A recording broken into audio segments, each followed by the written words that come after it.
et qui nous attend tout le temps.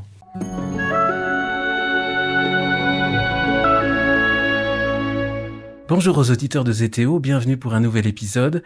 Je suis Guillaume Devoux et c'est avec une grande joie que je vous propose de retrouver Christiane Rancé 1 an après votre première participation à Zétéo. Christiane Rancé, bonjour. Bonjour. Est-il besoin de vous présenter, Christiane Rancé? Vous avez été reporter, journaliste, vous avez sillonné les 4 coins du monde, vous avez interviewé les grands de ce monde, avec notamment 2 rencontres dont vous nous aviez parlé l'année dernière, c'était avec Jean-Paul II et Mère Teresa. Vous êtes romancière, essayiste, vous avez écrit des biographies sur le pape François, sur Thérèse d'Avila, Simone Veil, Tolstoï. Les auditeurs connaissent sans doute votre dictionnaire amoureux des saints, qui a eu beaucoup de succès, qui a été publié en 2019, c'est ça? C'est cela, oui. Et en ce début d'année, vous venez de publier Le Grand Large, auquel nous allons consacrer une bonne partie de notre émission, si vous le voulez bien. Il vient de sortir, il y a quelques jours. Oui, il y a 10 jours. Il y a 10 jours. Parce qu'on enregistre l'émission. Alors évidemment, un podcast est intemporel, mais on enregistre cette émission à la fin du mois de février. Avant tout, Christiane Rancé, l'an dernier, lorsque nous nous rencontrions, c'était le tout début de la pandémie. Je me souviens même que nous avions eu des doutes jusqu'à la dernière minute s'il était sain que nous nous rencontrions. On s'était appelés avant de savoir s'il fallait se voir. Oui. Aujourd'hui, on pourrait presque dire que les doutes sont à peu près les mêmes. Mais bon, vous avez l'air en pleine forme, je le suis aussi. Mais je voulais savoir quel est votre regard sur cette année qu'on vient de passer et sur ce qu'on est en train de vivre? Alors mon regard, il est comme toujours optimiste si nous arrivons à tirer quelque chose de la leçon qui nous est donnée. Je pense que c'est une leçon qui nous vient alors d'où? De la nature, du ciel, de Dieu, pour nous permettre de nous ressaisir dans notre façon totalement absurde de vivre. Nous le faisons effectivement à travers des souffrances, pour certains à travers des deuils très graves, à travers des morts, avec des gens aussi des souffrances économiques, mais avec tout d'un coup la possibilité de regarder à la loupe notre lien non seulement avec les autres, qu'on oublie un petit peu, avec l'autre qui nous manque tellement aujourd'hui dans ces périodes de confinement, mais aussi avec le monde, avec la terre, avec la nature et avec notre essence de personnes humaines, d'êtres humains et d'enfants de Dieu. Vous trouvez qu'on le vit bien? Alors on le vit, on devrait mieux le vivre parce que justement, toute épreuve est une chance. On doit toujours ressortir d'une épreuve renouvelée. Donc nous le vivrons bien si nous nous renouvelons, si nous profitons de cette épreuve justement pour réfléchir, nous ressaisir et nous gagner une autre vie bien meilleure, plus joyeuse et plus authentique et puis plus pleine d'espérance pour ce que nous allons offrir à nos enfants.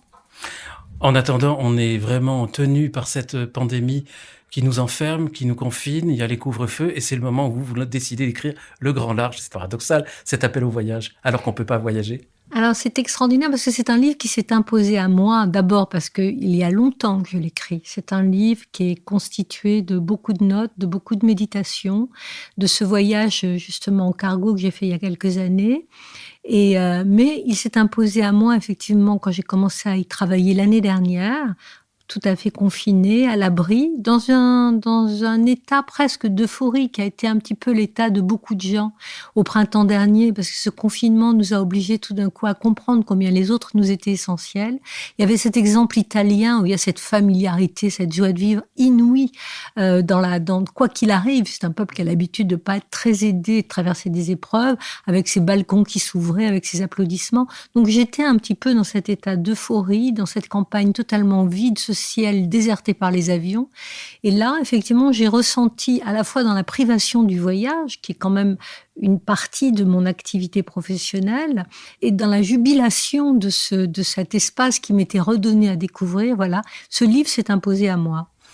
Est-ce qu'on peut dire, Christiane Rancé, évidemment, ce livre, on va en parler, si vous voulez bien, il y a une expérience de voyage très, très précise, très concrète, qu'on verra au cours de cet entretien et que les lecteurs surtout découvriront. C'est en même temps une réflexion sur la vie intérieure. À la limite, on n'a pas besoin de voyager pour découvrir l'importance de la vie intérieure, même si vous faites une expérience, vous aviez découvert l'importance de la vie intérieure évidemment avant, mais c'est une réflexion sur la vie intérieure, ce que vous avez vécu sur ce cargo notamment. Oui, ce cargo, ça a été la découverte que le voyage était d'abord, pour qu'il soit fructueux, pour que ce soit réellement un voyage, c'était d'abord un voyage intérieur. C'est ce que j'ai été amenée à découvrir quand j'ai embarqué sur ce porte-container pour une raison professionnelle. On m'avait demandé de faire cette expérience, donc du nord au sud, de l'est à l'ouest, de la traversée de l'Atlantique. J'ai découvert effectivement dans un voyage qui était en fait un voyage en immobilité, parce que quand vous êtes sur le cargo en pleine mer, vous êtes toujours au centre d'un disque de mercure. Il n'y a pas de saison, il n'y a absolument aucune espèce de référence à un paysage, à un lieu. Et donc, vous êtes tout d'un coup, vous rentrez en vous. Vous rentrez dans une introspection où tout devient évident, et votre joie, et vos perspectives. Donc, ça vous donne à penser effectivement que voyager, ce n'est pas tant se déplacer comme on a eu un peu trop tendance à le faire ces derniers temps, d'un point à un autre, dans des voyages tout compris, vous savez ce qu'ils appellent le all-inclusive, voilà. Mais en fin de compte, qui ne vous apporte rien, parce que c'est des voyages étanches, comme les voyages étanches, vous êtes dans des espèces de capsules étanches, vous ne vous quittez jamais, vous ne quittez jamais vos habitudes, vous ne vous mettez pas en danger. Or, le vrai voyage, tous les voyages, sont des voyages qui vous mettent en danger, qui vous mettent en état aussi d'éprouver vos limites, qui sont capables de vous donner des leçons d'humilité, et de charité. Et c'est en ça qu'un voyage est important et qu'il est essentiel. Et puis vous finissez par découvrir qu'au fond, l'homme est un voyage. De la naissance à la mort, nous sommes tous en train de voyager.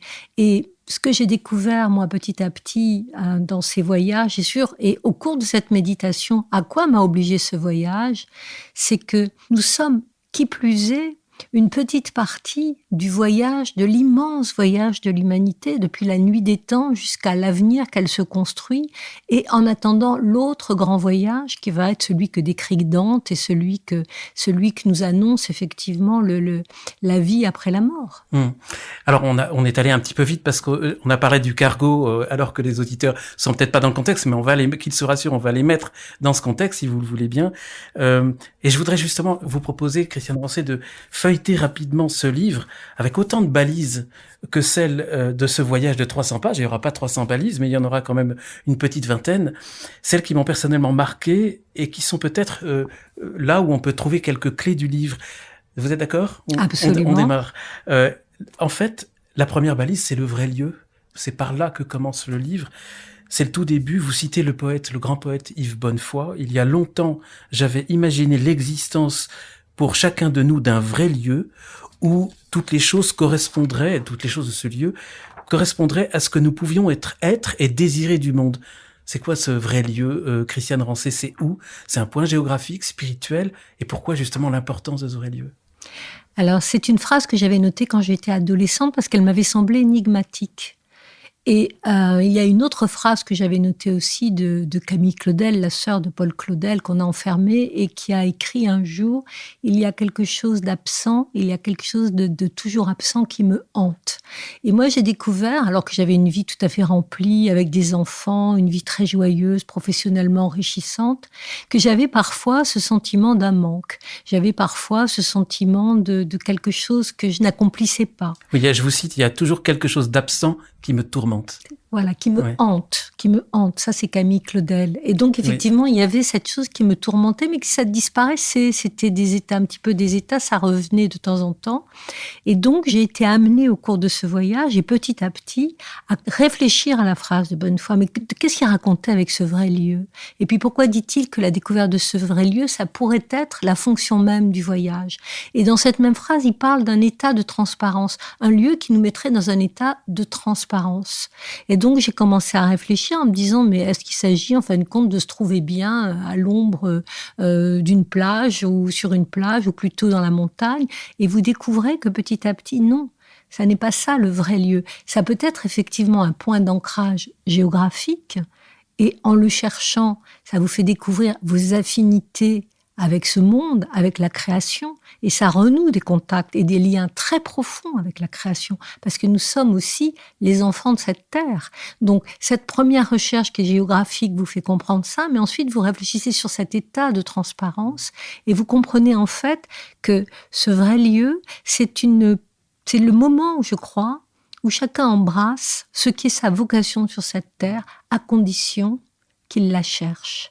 Et qu'effectivement, la vie que nous menons aujourd'hui, qui est une espèce de vie hors sol, à nous courir après, et perdue dans un état de convoitise et de désir permanent, dicté par les marchands de bonheur que sont les publicités, eh bien, ne nous rendent pas heureux. Et s'il y a tellement de gens qui sont malheureux, et qui perçoivent cette quête de sens profondément, c'est justement parce qu'ils n'ont pas trouvé leur vrai lieu. Et ce vrai lieu, ça peut être de devenir tout simplement une boulangerie, parce qu'on découvre le bonheur intense et qu'on est fait sur cette terre pour faire du pain, mais pour le faire en artiste, c'est-à-dire dans un travail à la fois de charité et un travail d'humilité. Toujours ces deux éléments profonds pour nous ramener à une échelle humaine intense que nous permet de faire découvrir ce grand voyage.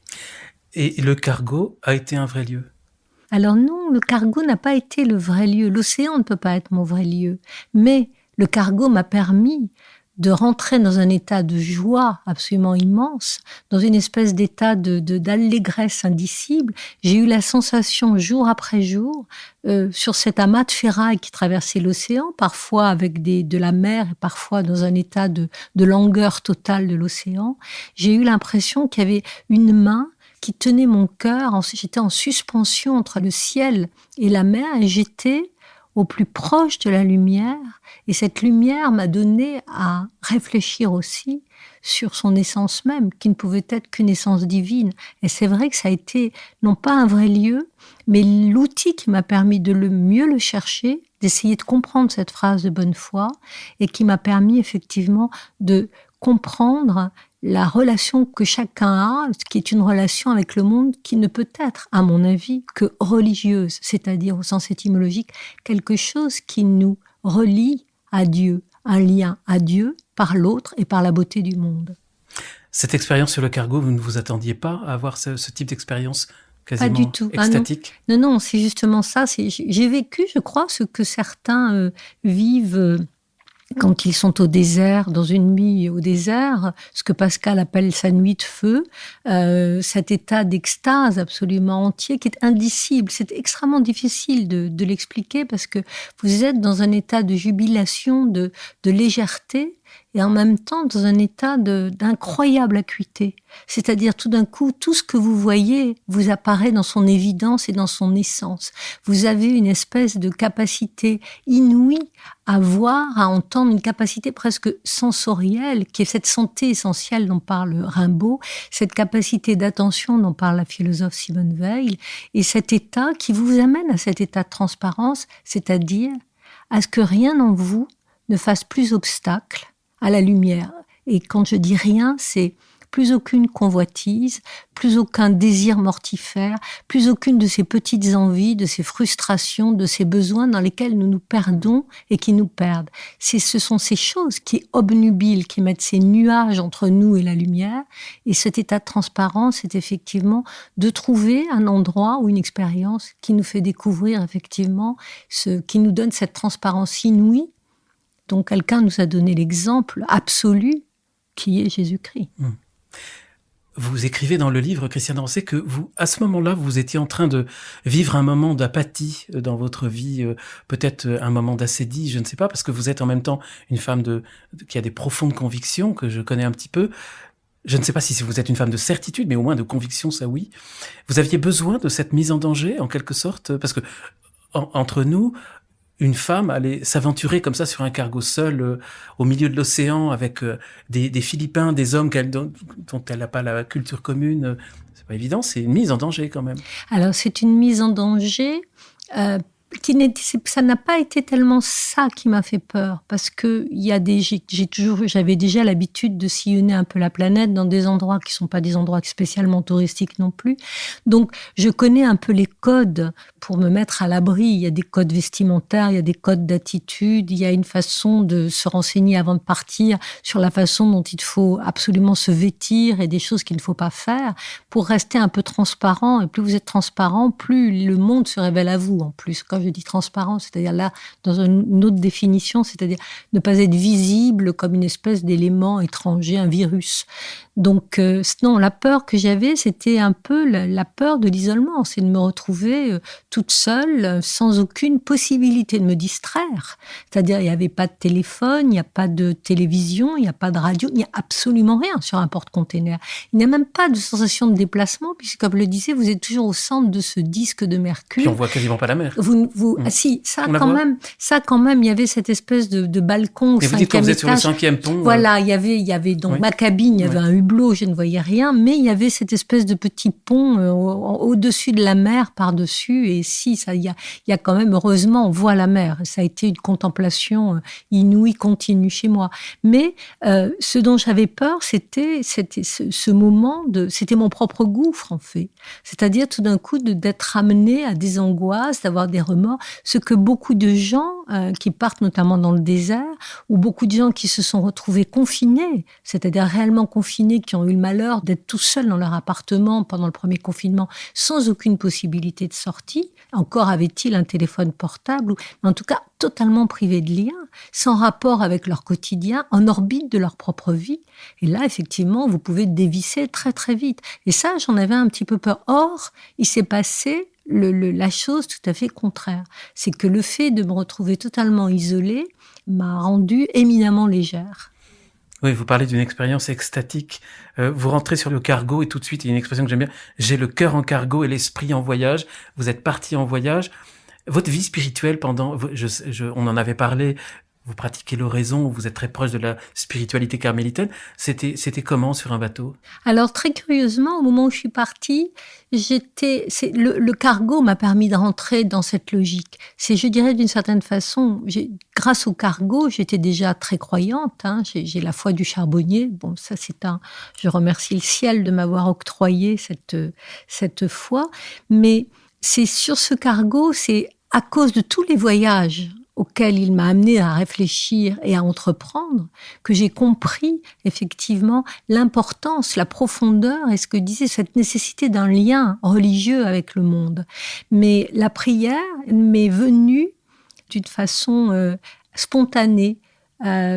C'est, vous savez, comme ces bulles qui viennent aux lèvres où tout d'un coup vous êtes dans un état de dire ah mais mon Dieu, mais merci parce que vous êtes dans une telle sortie de vous, dans un tel désir de fusion avec l'autre, c'est le tout autre en tout cas, et les manifestations de son existence qui sont cette lumière, cette mer, ce vers de Rimbaud qui dit aller retrouver quoi?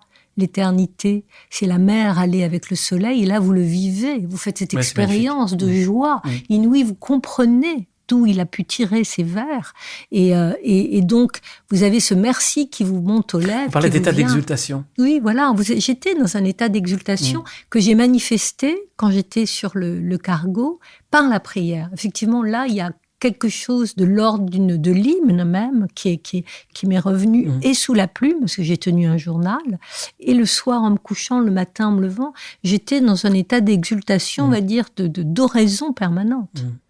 Il y a deux mots qui reviennent assez souvent, surtout au début du livre, Christiane Rancé, sur lesquels j'aimerais à nouveau vous interroger un petit peu, c'est l'aventure et le danger. Parce que vous avez vécu l'aventure, je crois que vous avez le goût de l'aventure. Est-ce qu'il n'est pas nécessaire, d'ailleurs vous citez à un moment, aventurer sa vie comme s'y était résolue une Thérèse d'Avila, qui est une aventurière elle aussi, à sa manière. C'est nécessaire de se remettre sur le chemin de l'aventure quand on est dans des vies bien installées? Ah oui, c'est ce que demandait Thérèse d'Avila à ses jeunes novices. Je vous demande d'aventurer vos vies. Donc il faut comprendre ce que veut dire aventurer, ça veut dire aller de l'avant. Ça c'est la première chose. Avanti, disent les Italiens, donc c'est ça. Il faut aller de l'avant. Et pour aller de l'avant, il faut oser se mettre en danger, risquer, faire tomber les barrières, faire tomber tout ce qui nous béquille, tout ce qui nous rétrécit dans un petit confort personnel, un petit confort quotidien et répétitif. Non, il faut effectivement sortir de soi, parce que c'est en sortant de soi et en perdant ces réflexes et ces préjugés qu'on voit mieux, qu'on regarde mieux les autres, qu'on les entend mieux, qu'on est, comme on dit, dans ce rapport de charité. Rimbaud, là encore, parle de sœurs de charité. C'est magnifique comme expression. Mais il faut trouver ses frères et ses sœurs de charité sur cette terre, et c'est en sortant de soi et de ses préjugés qu'on peut y parvenir. Et parfois en se mettant en danger. Et c'est une mise en danger, parce que sortir de soi, ça vous permet de regarder votre vie et parfois de vous rendre compte que vous étiez dans l'erreur. Il faut avoir, c'est pour ça que je parle de l'humilité, de vous dire mais je me suis trompée jusque-là, j'ai fait preuve d'orgueil, j'ai fait preuve d'égoïsme profond, de narcissisme, de blessure, de bêtises souvent. Je parle évidemment pour ce qui me concerne, et ça demande effectivement cet effort puissant dans une société qui exalte le narcissisme aujourd'hui, l'individu, la personne, le moi-je, regardez les selfies, plus personne ne regarde le monde. Dès que les gens arrivent quelque part, ils sortent leur téléphone portable, ils se prennent en selfie. Il y a toujours cet écran de son propre visage, de sa propre image, entre la réalité et soi-même et son propre monde. Donc c'est de ça qu'il faut sortir. Est-ce que c'est pas un luxe assez difficile? Certains auditeurs peuvent se dire, bon, ok, Christiane Rancé, elle est écrivain, elle peut se le permettre, elle peut le faire, mais on est pris dans le train-train ou dans le stress plutôt de la vie. C'est difficile de s'imaginer se mettre en quelque sorte hors de soi et de vivre l'aventure. Non, d'abord, c'est très difficile d'être écrivain. Je peux vous dire que c'est tous les gens qui écrivent vont le retrouver. C'est une angoisse terrible. Moi, je vis de ma plume, donc je n'ai aucun autre revenu que celui-là. Donc c'est déjà, faire ce choix, c'est déjà une mise en danger. Et ensuite, se retrouver... Mais c'est pas ordinaire. Mais rien n'est ordinaire. Si vous prenez la vie de chacun, s'il cherche quelle est sa vocation, il va se rendre compte que Dieu lui a donné des talents. Chacun, c'est la parabole des talents. Nous avons tous des talents qui nous sont donnés et qui ne sont pas systématiquement manifestés dans une habileté artistique. C'est pas ça la vie. C'est pas d'être peintre ou d'être écrivain. C'est d'arriver à faire fructifier les talents que Dieu nous a donnés pour les faire fleurir et pour parachever la création. La création n'est pas parachevée. Nous avons la possibilité, tant que l'homme n'aura pas achevé de faire de cette terre le jardin qu'elle est capable d'être. C'est ce double visage qu'annonce Jésus-Christ. Mon royaume, il est ici et au-delà. Et nous ferons un royaume au-delà à partir du moment où nous commencerons à le créer ici. Ce magnifique jardin d'Éden que nous pouvons recréer ici. Chacun le fait dans sa singularité. C'est ça qui est merveilleux. Si tout le monde était écrivain ou saint, et chacun, c'est pour ça que je prends toujours l'image que sentent d'ailleurs beaucoup la nouvelle génération de ce pâtissier ou de ce boulanger qui fait un pain avec amour, qui tout d'un coup se dit, mais au lieu de faire un pain mal fait pour maximiser ses marges de bénéfices, va tout d'un coup remettre sa sueur dans le pétrin, pétrir cette chair du monde pour arriver à la faire lever. C'est quelque chose de magnifique. C'est pas un hasard si Jésus parle par parabole et parle systématiquement de grains, de terre. Et c'est à quoi revenons-nous aujourd'hui? C'est la leçon de cette pandémie, au grain, à la semence, à la terre, à la lumière. Et c'est chacun selon ses talents. Vous savez, c'est Bergson qui disait rapidement, il y a l'humanité, chaque homme doit embrasser l'une de ces trois catégories, être un héros, un artiste ou un saint. Alors évidemment, ce sont des maxima à atteindre, mais ça nous trace une voie. On peut tous être artistes dans ce que nous faisons, dans notre façon de travailler, héroïques dans notre don de vie et saints dans notre volonté d'incarner les vertus et le discours du Christ, les béatitudes. Ce jardin d'Éden dont vous avez parlé, Christiane Rancé, en quelque sorte, vous en avez fait l'expérience? Dans cette expérience, dans les beautés des ciels marins, et vous l'avez touché quelque part? Ah oui, on touche. Et puis après, j'ai été tellement, ce que je raconte dans ce récit, il n'y a pas que ce récit sur ce cargo. Il y a eu effectivement la profonde nostalgie de cet état dans lequel j'ai été. Et dans un premier temps, j'ai été tellement obnubilée par cette joie que je n'ai cherché qu'une chose, c'était à la reproduire et à la retrouver. Mais sans comprendre que c'était une fenêtre qui s'ouvrait et que je ne pouvais pas passer ma vie à essayer d'ouvrir cette fenêtre pour retrouver ce moment-là. Mais on va la garder ouverte juste un instant, si vous voulez bien, Christiane Rancé. Vous dites que vous entrez dans la parenthèse, dans ce cargo, une parenthèse qui n'enferme rien, juste un espace, un vide, moi-même, la parenthèse de partir, le plus beau verbe de l'aventure. Je trouve que cette expression est magnifique. J'ai commencé le long et immobile voyage de l'introspection, un éloge de la distance, celle de mes souvenirs. Je suis déprise de la terre, et vous rentrez dans une contemplation absolument magnifique. Si vous êtes d'accord, j'aimerais que vous lisiez un extrait, justement, sur cette expérience que vous avez vécue sur le bateau. Oui, c'est un extrait du journal que j'ai tenu quand j'étais à bord. 25 février. Ô jour merveilleux. Les premiers pas sur le pont d'abord, et l'éblouissement. Comment décrire le paysage du ciel et de la mer? Hier encore hérissée, opaque, toute pointue de vaguelettes, et ce matin consentante, languide, un miracle de lumière liquide. L'océan tout entier, hier pareil à ces pierres semi-précieuses, dehors minérales tourmentées, et dedans, quand on les tranche, polies et transparentes, veinées, profondes et douces. C'est l'océan aujourd'hui. Une écharpe immense de soie étirée à l'horizon, de l'argent bleu en fusion, ondoyant de grandes respirations, mais sans colère aucune, sans frémissement, sûr de sa splendeur, tandis qu'au ciel, les bleus les plus purs, et si beaux qu'ils semblent artificiels, se peignent de coquetterie rose en forme de nuages. On pourrait continuer, c'est magnifique. On vit un émerveillement, et vous avez un passage dans votre livre, vous citez Lucien Gerfagnon, que vous aviez rencontré? Oui, j'ai travaillé avec lui puisque nous avons publié ensemble un livre d'entretien, un long livre d'entretien, effectivement. Et alors, je vous cite, je le cite, c'est vous qui le citez. Mon émerveillement naît de mon enfance. Je me demande s'il ne s'est pas accru à mesure que j'avance en âge, à mesure que je m'en vais vers l'éternelle vision. Cet émerveillement s'est transformé en espérance. Et il dit un peu plus loin, je m'attends à une belle surprise. C'est magnifique. Ah oui, c'est magnifique parce que au lieu d'être dans la plainte d'un homme vieillissant, en plus, il avait, ça c'est à la fin de nos entretiens, quand on a continué à se voir, donc il savait à ce moment-là qu'il avait ce cancer qui était très avancé, qu'il n'en sortirait pas. Il a eu ces phrases absolument magnifiques sur l'émerveillement, sur cet émerveillement renouvelé d'être sur cette terre. Et moi, c'est une chose, l'émerveillement de la vie. Quand je vois les gens aussi tristes autour de moi, mais je dis, mais vous êtes vivants, c'est votre tour de vivre, c'est notre tour de vivre. Mais c'est quand on pèse ces mots, quand on comprend, on leur donne la chair qu'il faut, quand on comprend l'incroyable chance que nous avons d'être sur cette terre pour tellement peu de temps. Mais il ne faut pas prendre le tellement peu de temps comme quelque chose de triste, il faut le prendre comme une urgence à vivre, justement, mais à vivre pleinement, pas à se laisser mourir, ni à se laisser consumer, comme je dis, par toutes ces choses qui font obstacle à la lumière. Et là, effectivement, on ne peut être qu'émerveillé. Et c'est ce que j'ai dit toujours, c'est notre tour, c'est maintenant qu'il faut le faire. Qu'est-ce qu'on fait pour le faire? Quelle voie on doit suivre? La sienne. Mais il faut simplement se dire, pourquoi je suis ici? Pourquoi maintenant? Et qu'est-ce que je peux faire pour que cette terre soit plus belle quand je partirai que quand j'y suis arrivée? Qu'est-ce que je peux faire pour parachever cette création? C'est pas quelque chose qui nous est étranger, la terre, ni la nature. C'est l'œuvre de Dieu. Et c'est le jardin qu'il nous a préparé.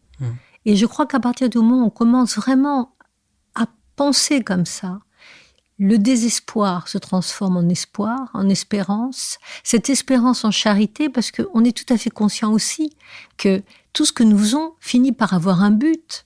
Aujourd'hui, vous entendez des gens qui disent « de toute façon, à quoi bon, on va tous mourir ?» Non, justement, le but de ce que nous faisons, c'est que nous allons l'offrir à nos enfants. C'est ça, c'est que nous allons laisser quelque chose qui nous dépasse et que de toute façon, nous sommes incarnés en ce moment, mais nous serons désincarnés après, nos âmes continueront à vivre.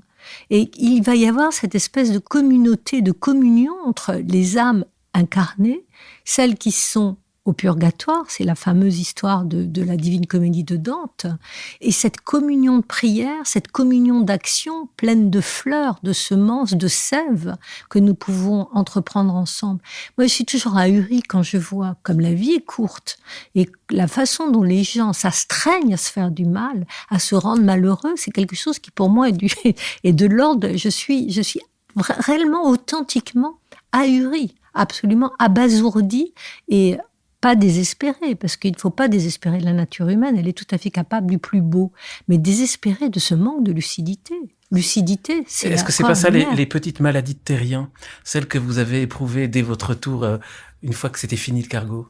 Oui, c'est quelque chose qui m'avait frappé la veille de... C'est votre expression, hein. Oui. Les petites maladies de terrien récidives, elles reviennent une fois que vous avez quitté le cargo. Hier, sur le cargo, j'existais. Aujourd'hui, je suis revenu sur Terre, je projette. Voilà, c'est ça. C'est-à-dire qu'on est incapable quand on est sur Terre, parce qu'on est pris dans un flot, c'est comme je dis, on est sujet à des injonctions étrangères à ce que nous sommes réellement. Et donc, on passe notre vie à projeter des choses qui n'existent pas, à tourner le dos à ce qui nous a constitués pour continuer à chercher, à se construire un personnage que nous ne sommes pas. Vous savez, c'est la très belle phrase d'Oscar Wilde, c'est pas la peine de chercher à être quelqu'un d'autre, la place est déjà prise.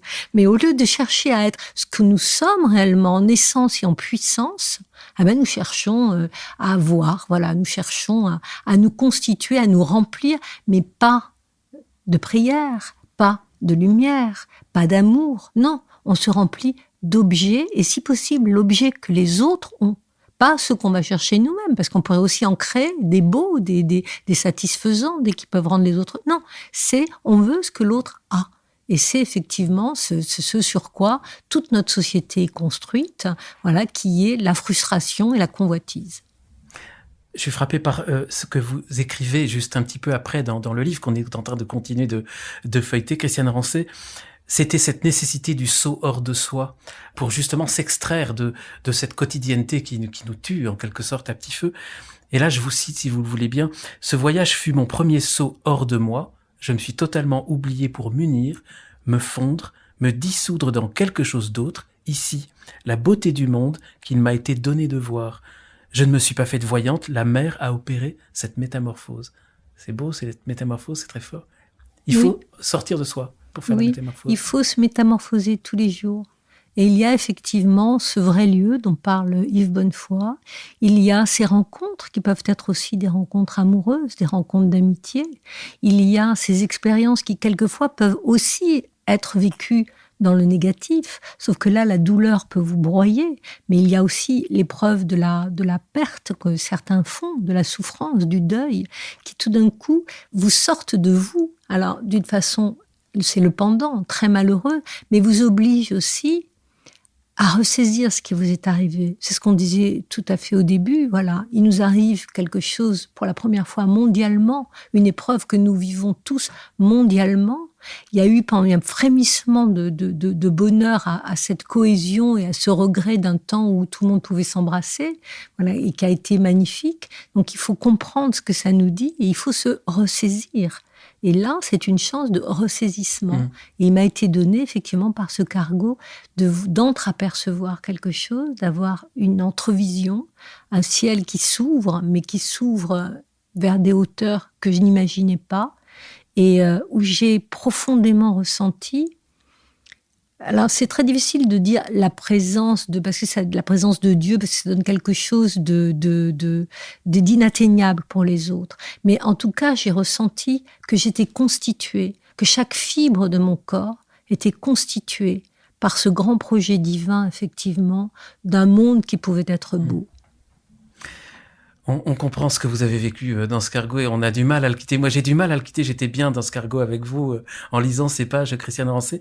Et justement, encore un mot, vous parlez du paradis et que vous avez cette sensation de ce que serait le paradis. Ça vous est peut-être venu dans le cargo. Revivre indéfiniment et à l'identique les moments les plus pleins et les plus heureux de notre vie en compagnie des êtres que nous avons le plus aimés et que nous retrouverons par-delà les deuils avec la certitude inouïe de n'en être plus jamais séparés. C'est ça un petit peu le paradis pour vous ? Oui, la souffrance sur cette terre, en fait, c'est celle de la séparation. Nous avons été, en étant incarnés, nous sommes des petites parts de l'âme protéiforme de Dieu. Nous en sommes séparés le temps de notre passage sur terre, mais nous sommes aussi irréductiblement séparés par nature. Mon corps me sépare de votre âme, par votre corps même. Et donc, effectivement, le fait de reconnaître, de réentrer dans cette fusion qui est celle que procure l'amitié, l'amour, la contemplation, l'oraison, eh bien, je crois que c'est effectivement le souvenir et la mémoire qui peut s'en charger. Le temps et la mémoire est le plus grand et le plus beau des voyages. Et d'ailleurs, quand on regarde tous les grands livres de la littérature mondiale sont des grands livres de voyage dans lesquels le temps fait son œuvre. Voilà, nous sommes des voyageurs du temps. On est des voyageurs du temps. Et pour revenir au paradis, il y a encore cette phrase, j'aimerais vous la faire commenter parce qu'elle est belle et un peu énigmatique. « Je suis sur terre pour faire provision du paradis à venir. » Oui, je crois que ça, c'est ma façon de concevoir la phrase du Christ, de dire, voilà, mon royaume, c'est ici et maintenant et à plus tard. Et nous faisons aujourd'hui le paradis à venir plus tard.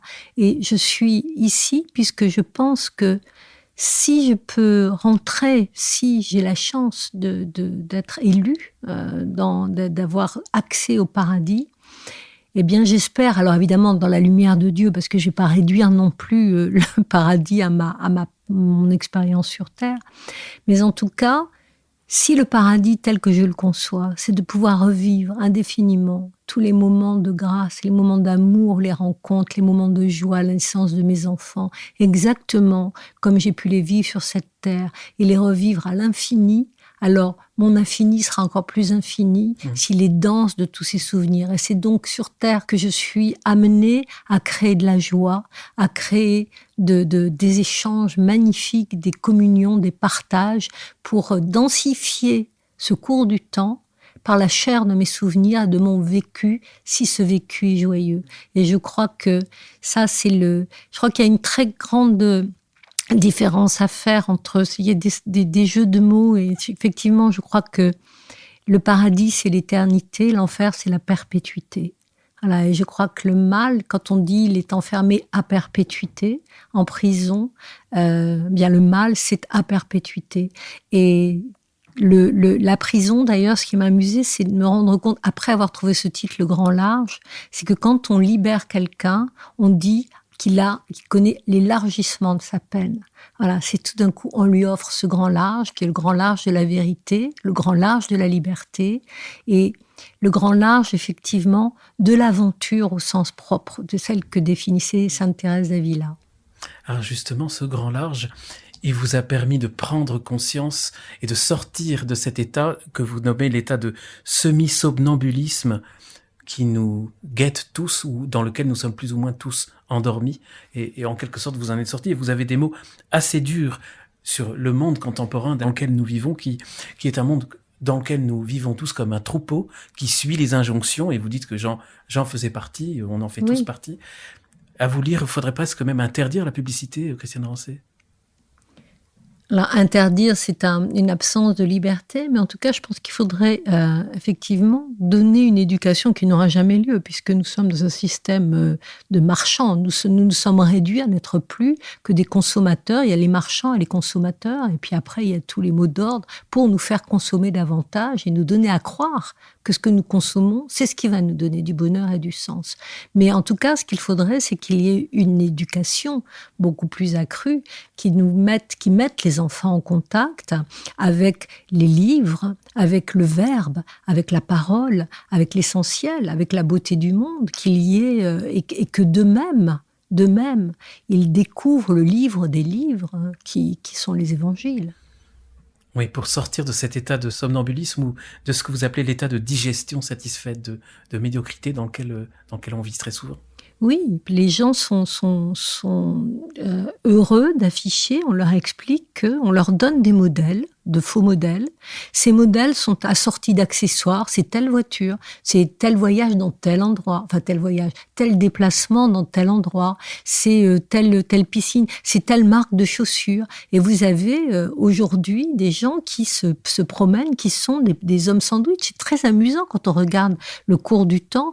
Autrefois, les gens qui faisaient partie de ce qu'on appelait l'aristocratie avaient des couturiers qui travaillaient pour eux, et les femmes du monde étaient se voyaient accorder leur faveur à des couturiers qui étaient très heureux d'en faire de créatures divines.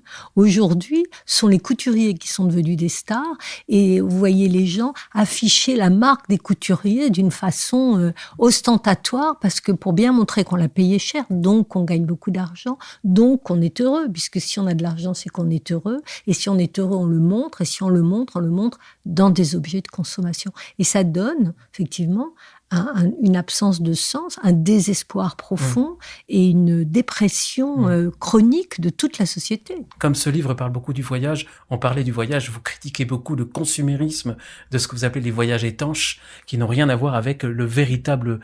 que voyager, c'est pas glisser à la surface de la planète, c'est rentrer en en communion, en quelque sorte, avec le pays dans lequel on voyage. Oui, alors évidemment, c'est ça.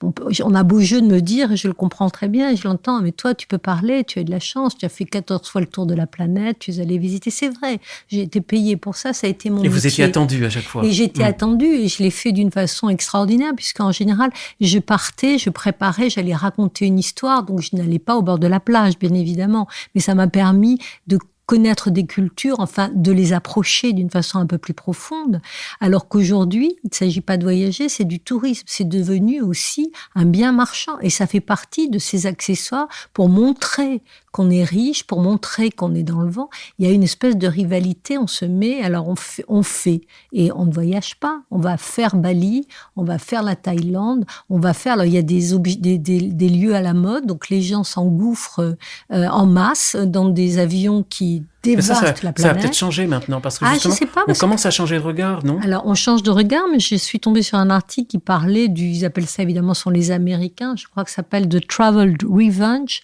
et ils se sont rendus compte que dans les pays qui ont pu sortir du confinement, comme la Chine par exemple, évidemment, les destinations sont assez bouchées pour eux, mais que le désir le plus ardent des gens quand ils sortiront du confinement, c'est de recommencer, de continuer à reprendre des avions, parce qu'on leur a expliqué que c'était ça le bonheur, c'était de pouvoir partir une semaine sur une plage à Bali en polluant et la population, et en écrasant tout ce qui fait la beauté du monde, c'est-à-dire la différence, la singularité de chacun, de chaque culture, les modes de se vêtir. Et une destination doit se mériter.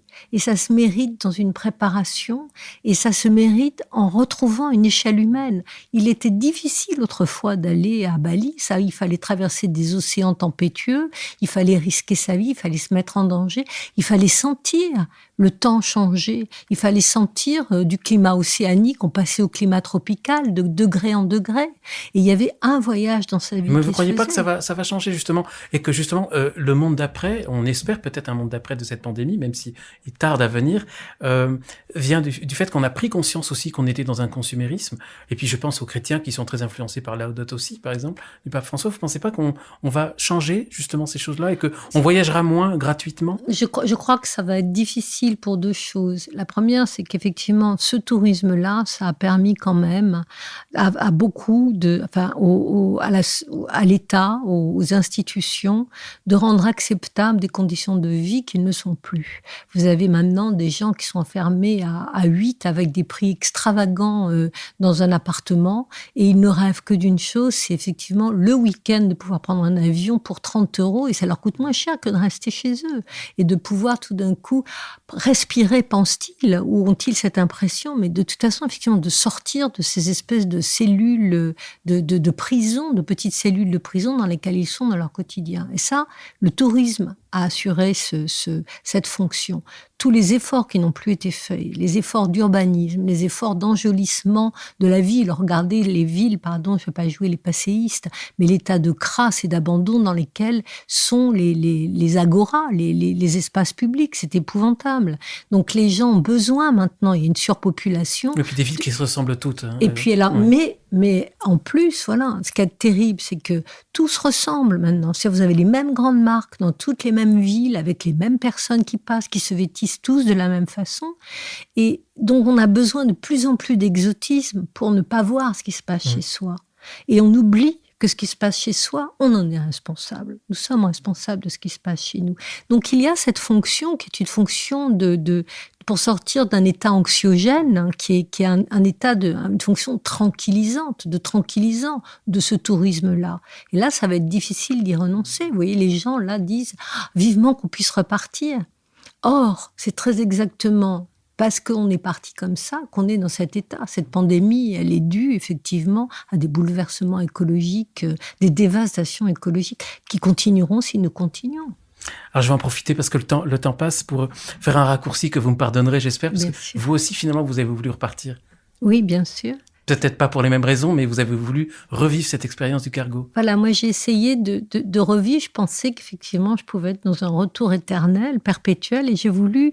Ce que je n'ai pas compris, je cherchais à comprendre l'essence de ma joie, j'ai voulu revivre cette joie. Or, ce n'était pas possible, et donc j'ai repris le même cargo 6 mois plus tard.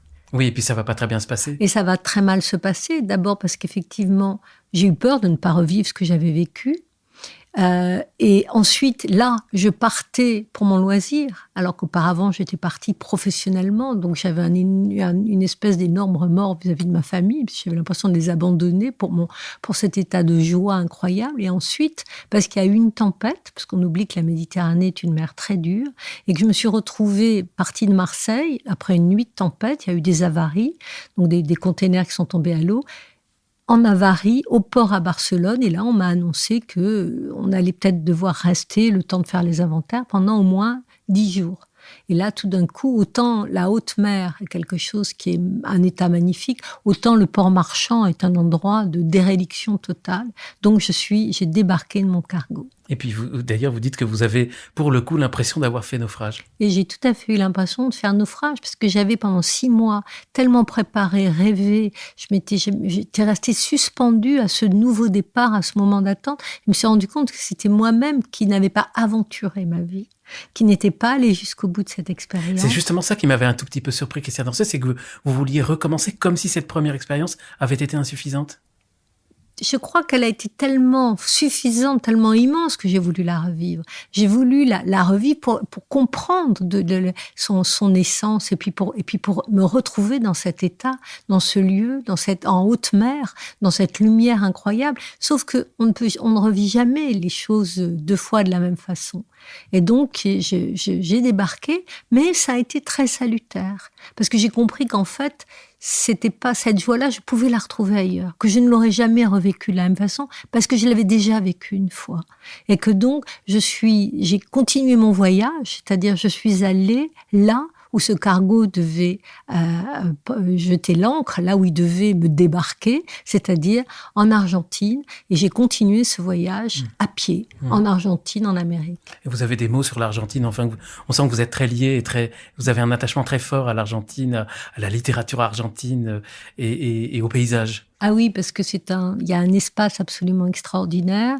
J'ai une amie immense qui est là-bas et qui est vraiment ce qui m'a fait découvrir quelque chose de l'essence de l'amitié, de la beauté de l'amitié. On avait un invité récemment sur ZTO, Thibaut de Montaigu, qui a des attachements très forts avec l'Argentine aussi. Ah, voilà, mais je ne savais pas. Il a vécu des choses très fortes là-bas. Et c'est très beau. Et puis après, il y a une chose aussi qui m'est donnée, moi je revis quand je retourne en Argentine, qui est effectivement ce rapport avec la mort, qui est tout à fait différent. Je me suis rendu compte en Argentine combien nous étions atteints ici d'une dépression chronique et grave, combien notre instinct vital était atteint, combien on entend de plus en plus des discours d'euthanasie, mais il ne faut pas croire que ce sont des discours d'euthanasie qui touchent que des personnes âgées qui seront en souffrance et qui ne sont plus capables de vivre leur souffrance ou leur douleur.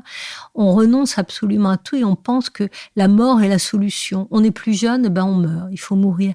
Mais c'est la mort de tas de désirs, c'est la mort d'une liberté, c'est la mort d'une insolence, c'est la mort d'un instinct vital immense et puissant, c'est la mort d'une joie. Je ne connais plus beaucoup de joie profonde et l'impression d'une société joyeuse comme là-bas. Là-bas, il y a un appétit de vivre encore, il y a chaque Argentin qui se réveille, d'abord il peut perdre son travail du jour au lendemain, nous n'avons pas la sécurité que nous avons ici, mais il y a cette espèce d'énergie à vivre qui est celle sans doute du nouveau monde qui leur est resté, et la mort est bien circonscrite dans son domaine qui est l'assassinat, la tricherie, la maladie, mais elle n'a pas débordé insidieusement, elle ne nous est pas proposée comme une possibilité de remède. Et vous avez des très beaux mots sur l'amitié aussi là-bas. Ah oui, c'est une religion là-bas aussi, l'amitié. Les Argentins ont un très grand sens de l'amitié et c'est une grande douleur quand il y a des ruptures amicales, quand ils vivent des ruptures amicales. Et moi, j'ai eu la chance d'avoir une... Plus que chez nous. Oui, parce que je crois. J'ai un sens, j'ai naturellement un sens de l'amitié, j'espère l'avoir et le protéger. C'est quelque chose de très important dans ma vie, l'amitié.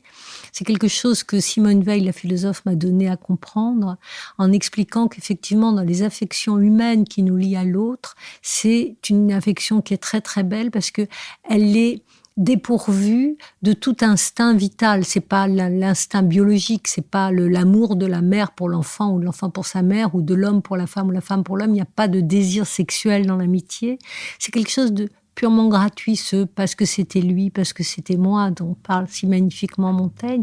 C'est cet élan vers l'autre et la Boétie. C'est cet élan vers l'autre et qui a des terrains de prédilection, des terrains de jeu. Et parmi ces terrains de jeu, il y a le travail.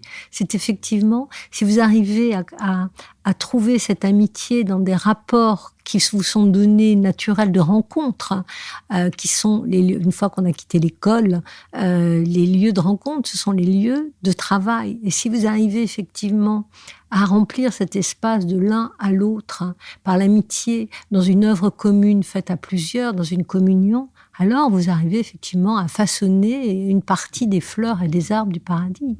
On reparle du paradis. Christiane Rancé, malheureusement, le temps passe très vite. J'ai beaucoup de questions que je n'ai pas eu le temps de vous poser, mais rapidement, je voudrais dire que vous avez des lignes magnifiques sur la poésie. On sent que vous aimez profondément la poésie et que c'est un accès au divin important, mais on n'a pas le temps d'en parler. Pareil, les contes. Vous parlez beaucoup des contes des Mille et Une Nuits qui ont beaucoup d'importance, comme de toute la littérature d'aventure. Jack London, vous citez Jack London, vous avez des pages admirable sur Moby Dick de Melville, qui même c'est un livre, juste quelques mots sur Moby Dick. Il continue la Bible, ce livre, vous dites? Oui, il continue la Bible parce que d'abord il prend des personnages de la Bible et il continue à écrire ce livre d'une façon magnifique parce que c'est le livre, c'est la métaphore de notre monde moderne, c'est la métaphore d'une dévastation, de l'esprit de revanche, de vengeance et de convoitise qui est celle du capitaine Ahab. Et ce navire, évidemment, sombre à la fin, il sombre dans cette vengeance qui n'aboutit pas. C'est la baleine qui gagne, ce que j'appelle la baleine métaphysique. Et on pourrait croire que le livre se termine là. Or, on découvre qui est celui qui écrit, qui s'appelle Ismaël au début. Et en fait, Ismaël a la vie sauve parce qu'on lui demande d'écrire cette histoire. Et ça, c'est magnifique. C'est qu'on revient à la source même de la Bible, qui est la possibilité du livre et la possibilité de réécrire une page blanche. Donc ça, c'est le livre à emporter sur une île déserte, Moby Dick. Moi, je crois, oui, mais il y en a tellement. En tout cas, ce qu'il faut dire, c'est que voilà, c'est tous les grands livres de la littérature mondiale sont des livres de voyage. Vous avez Dante et la Divine Comédie, Moby Dick, vous avez Ulysse, bien sûr, dont je parle, et toutes les questions du destin et de la vocation. En tout cas, Moby Dick a été un livre très, très important pour moi, mais je crois que le plus beau de tous les livres, je crois quand même que ce sont les évangiles. Les évangiles, vous citez aussi le Cantique des Cantiques qui a de l'importance. À la Bible, l'Ancien et le Nouveau Testament, bien sûr, cette sublime prière de la fusion avec la beauté du monde. Oui, c'est magnifique, on n'a malheureusement pas le temps. Ce podcast va être diffusé, il est intemporel, on peut l'écouter à tout moment, mais il va être diffusé en temps de carême. Vous avez des pages magnifiques sur le jeûne. Oui, parce que le jeûne, c'est tout ce qu'on disait, c'est-à-dire à un moment donné, le jeûne est quelque chose qui vous permet d'entrer dans cet état de transparence. Le jeûne, ça n'est pas comme le disait Jésus, ça sert à rien quand il fait scandale en se goinfrant un jour de Shabbat.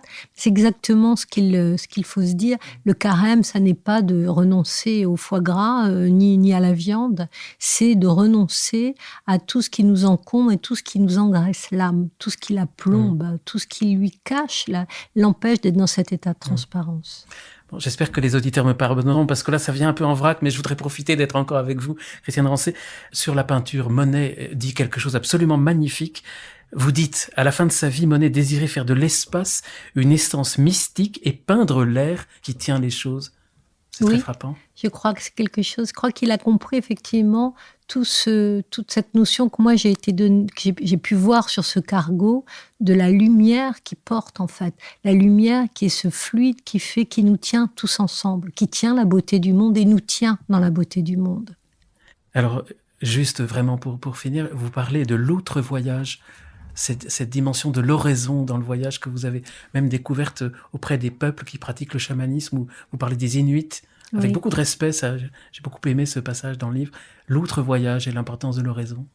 Oui, c'est-à-dire que toutes les civilisations pratiquent la prière, l'oraison, chacune à leur façon, et qu'il convient d'écouter ce qui fait leur singularité dans le vecteur, le rapport avec l'au-delà. La prière, c'est cet outil, c'est on va dire cette chaîne de radio qui permet à chaque âme de rentrer en communication avec l'au-delà, l'au-delà étant Dieu, qu'il soit protéiforme ou pas, chacun selon la façon dont il se l'imagine. Et c'est ce qu'il y a effectivement de très beau, parce que c'est un verbe qui n'affirme rien, qui n'infirme rien, qui ne réclame rien. C'est simplement un verbe qui dit et qui transforme en parole et en espérance un état d'attente et de relation profonde, je dirais presque filiale, avec cette espérance. Christiane Rancé, je tiens vraiment à vous remercier de tout cœur pour ce bel échange, d'avoir échangé, et pour les auditeurs de ZTO qui vont pouvoir découvrir ce livre, le grand large, au grand large, on mettra le lien avec le descriptif évidemment de l'épisode. C'est quoi vos projets aujourd'hui, Christiane ? C'est de continuer à écrire. Donc là, je suis en train de préparer un nouveau livre, mais c'est toujours un petit peu... C'est trop tôt. Ah oui, c'est trop tôt pour en parler. Et pour voyager, quand vous pourrez voyager de nouveau, vous allez voyager comment ? Parce que vous dites désormais, je vais voyager comme si Dieu me regardait. Oui, c'est-à-dire c'est toujours voyager d'une façon responsable par rapport à sa création. C'est toujours dans cette idée, et d'abord de communier avec le monde, de ne pas l'abîmer, d'essayer de l'enjoliver, de mériter mon voyage et de voyager. Alors c'est un grand mot, responsable, mais en tout cas de comprendre effectivement tout ce à quoi m'engage un voyage, et dans ce monde-là, et dans ma vie intérieure. Christiane Rancé, merci. C'est moi qui vous remercie. Et donc, merci aux auditeurs de ZTO. À la semaine prochaine pour un nouvel épisode. Et Christiane, peut-être dans un an, ou j'espère plutôt, peut-être à la prochaine sortie d'un prochain livre. Mais j'espère. Merci en tout cas. Merci.